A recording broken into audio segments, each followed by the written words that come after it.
चलो बाबू, आज का टॉपिक आप लोग को चलेगा प्रायिकता। और प्रायिकता का इंग्लिश बोलते हैं बाबू प्रोबेबिलिटी। प्रायिकता का इंग्लिश होता है प्रोबेबिलिटी। क्या होता है? प्रोबेबिलिटी होती है। आप ध्यान से समझिएगा। हम आप लोग को ये 6 ठो रूल बता रहे बाबू। ये 6 रूल अगर ध्यान में रखेंगे तो आप लोग को, मुझे नहीं लगता कि आप लोग कहीं गलती करके आइएगा। मुझे उम्मीद है कि आप लोग प्रोबेबिलिटी से जितना भी क्वेश्चन आएगा प्रोबेबिलिटी का क्वेश्चन सोल्व कर लोगे, मुझे उम्मीद है। ध्यान से देखेंगे।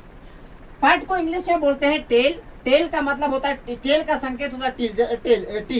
जैसे बाबू आप लोग के पास क्वाइन अगर होता होगा तो क्वाइन को आप लोग बचपन में खेलते हो, बाबू झंडे में मुंडी, तो बोलता मुंडी। तो मुंडी मतलब हेड, मुंडी मतलब हेड, हेड मतलब माथा, और टेल मतलब होता है पट। पट मतलब झंडी।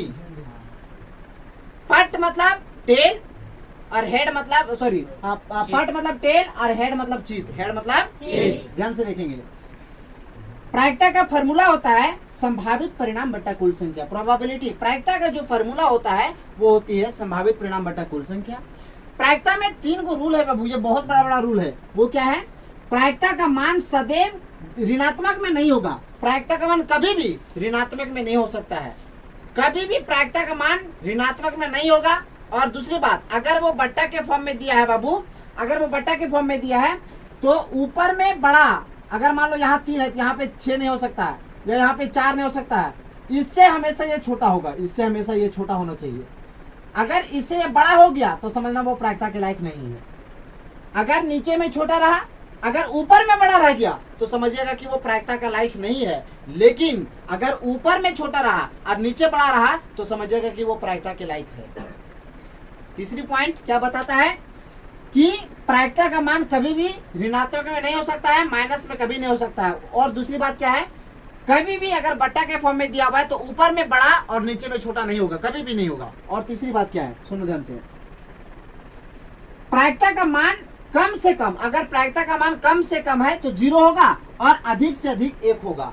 अगर जैसे नहीं अपना मम्मी बोलती हो, अगर आप जैसे 5 रोटी खाते हो, आपको मम्मी अगर बोलेगी बाबू 5 रोटी खा लो, तुम रोज खाते हो, तो अधिक से अधिक तुम्हारा खाने का क्वांटिटी है बेटा 5। ज्यादा से ज्यादा खाएगा तो बाबू चलो 5.5 ले लिया, तो वो अधिक से अधिक वो 5.5। लेकिन अगर 6 दोगे तो सीधे ऊपर बाहर आ जाएगा। लेकिन अगर कम से कम खाएगा तो कम से कम 1 टुकड़ा जरूर खाइएगा। उसी को बोलते हैं कम से कम, मतलब एकदम गिरते पड़ते एक, कम से कम 0 आना चाहिए और अधिक से अधिक 1 आना चाहिए। प्रायिकता का मान हमेशा याद रखना। और पीई नहीं की प्रायिकता का फॉर्मूला होता है, जिसको हम लोग एक सिंपल में इसको इंडिकेट करते हैं। आप पीई नहीं की प्रायिकता ये बोलिए या आपको ये बोलिए, इन दोनों का फॉर्मूला जो होता है 1 माइनस पीई होता है। अगर एग्जाम में पूछा जाएगा कि पीई नहीं की प्रायिकता का फॉर्मूला क्या होता है तो बोलिएगा 1 माइनस पीई, 1 माइनस पीई। ठीक है, अब ध्यान से देखेंगे। हम अब आप लोग को ये देखिए, ये आपका प्रायिकता से संबंधित कुछ बातें थे बाबू, मैं आपको क्लियर कर दिया हूँ। अब मैं आगे बताने शुरू करता हूँ। हमेशा याद रखिएगा, घटना ई की प्रायिकता, जो घटना ई की प्रायिकता हो सकता है तो घटना ई की प्रायिकता 1 होता है। घटना ई की नहीं की प्रायिकता, और प्लस बोला है यहाँ पे, बीच में जोड़ने बोला है कि घटना ई की प्रायिकता, घटना ई की प्रायिकता और घटना ई नहीं की प्रायिकता का योग जो होता है वो होता है हमेशा 1 होता है। याद रखिएगा कि घटना ई की प्रायिकता जो होता है, घटना ई नहीं की प्रायिकता का जो दोनों का योग होता है वो हमेशा 1 होता है। आगे में उस घटना की प्रायिकता जो घटित नहीं हो सकता है, उस घटना की प्रायिकता क्या होगी, जो घट ही नहीं सकता है, तो वो घटना होता है 0। और इस प्रकार की घटना को बोला जाता है अनिश्चित घटना, है ना, अनिश्चित घटना, अनिश्चित घटना। उसके बाद उस घटना की प्रायिकता जो घटित, जिसका घटित होना निश्चित है वो होता है 1। जो घट सकता है 1 हो सकता है, लेकिन इस प्रकार की घटना को बोला जाता है निश्चित घटना। इस प्रकार की घटना को निश्चित घटना कहा जाता है, या निश्चित घटना कहलाती है, निश्चित घटना, घटना कहलाती है। आगे पॉइंट, किसी प्रयोग की सभी प्रारंभिक घटनाओं का प्रायिकता का योग जो होता है वो हमेशा 1 होता है। किसी घटना की प्रायिकता 0 से बड़ी और उसके बराबर होती है, या तो 0 से बड़ा होगा या फिर 0 होगा, और या तो फिर 1 से छोटी या 1 के बराबर होगा, या तो फिर अगर कम से कम अगर आएगा तो 0 आएगा, या तो 0 के बराबर आएगा, या 0 से अधिक आएगा, 0.1, 0.2, 0.3 समथिंग आना चाहिए। लेकिन 1 से वैल्यू ज्यादा नहीं आएगा और ना 1 से वैल्यू कम। कम आ सकता है लेकिन ज्यादा नहीं आ सकता है।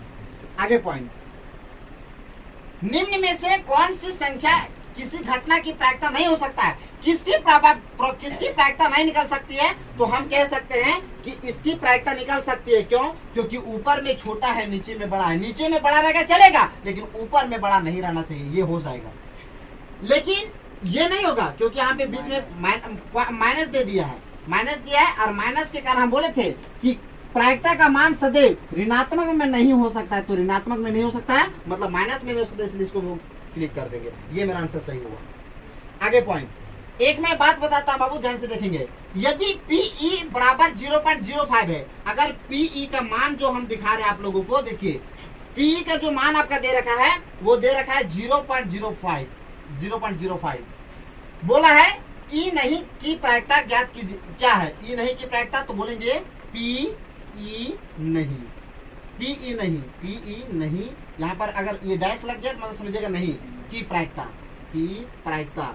इसकी प्रायिकता का जो फॉर्मूला होता है बाबू, हम आप लोग को पढ़ा दिया है यहाँ पे कि P नहीं की प्रायिकता का जो फॉर्मूला था 1 माइनस P। अब हम इसके बारे में और थोड़ा डिटेल बताते हैं कि एक में से घटा देंगे ये PE का वैल्यू, तो PE का वैल्यू हम लोग घटा देंगे। ध्यान से देखें, 1 के 1 माइनस के माइनस, PE का मान 0.05 है तो 0.05।